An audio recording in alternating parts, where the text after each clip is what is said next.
മുഖ്യമന്ത്രി വിളിച്ച എംപിമാരുടെ യോഗം രാഷ്ട്രീയ ആരോപണ വേദിയാക്കി UDF. ശക്തമായ പ്രതിഷേധം രേഖപ്പെടുത്തി ഇടത് എംപിമാർ. ആഭ്യന്തരമന്ത്രിയും വനം മന്ത്രിയും യോഗത്തിൽ പങ്കെടുക്കാത്തതിലും വലിയ പ്രതിഷേധമുയർന്നു.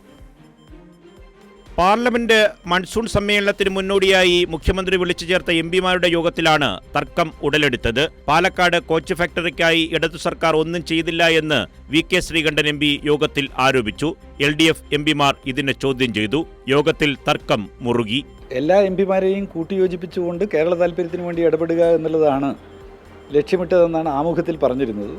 പക്ഷേ പിന്നീട് ചില എംപിമാർ വസ്തുതക്ക് നിരക്കാത്ത ചില കാര്യങ്ങൾ ആവർത്തിച്ചുകൊണ്ടേയിരിക്കുന്ന സ്ഥിതിയുണ്ടായി.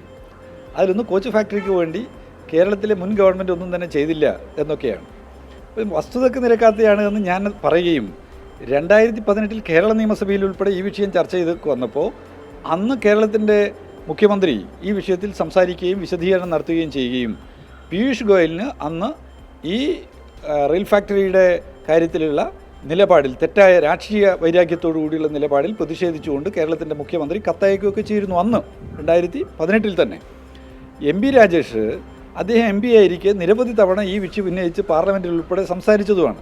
അതേസമയം കേരളം കടക്കണിയിലെന്ന് പ്രചരണം നടത്തിയ മുഖ്യമന്ത്രി തന്നെ വായ്പാ പരിധി ഉയർത്തണമെന്ന ആവശ്യം അജണ്ടയിൽ ഉൾപ്പെടുത്തിയത് വലിയ കൗതുകമായി. വായ്പാ പരിധി ഉയർത്തുന്നതിന് വേണ്ടിയുള്ള നിർദ്ദേശമാണ്.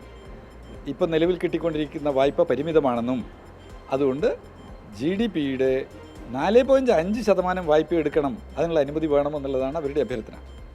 ആ അഭ്യർത്ഥനയെക്കുറിച്ച് ഞാൻ വ്യത്യസ്ത അഭിപ്രായം രേഖപ്പെടുത്തുന്നില്ല.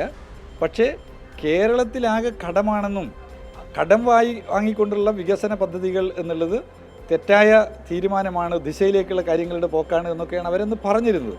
ആഭ്യന്തരമന്ത്രിയും വനം മന്ത്രിയും യോഗത്തിൽ പങ്കെടുക്കാത്തതിലും വലിയ പ്രതിഷേധമുണ്ട്. കൈരളി ന്യൂസ്, തിരുവനന്തപുരം.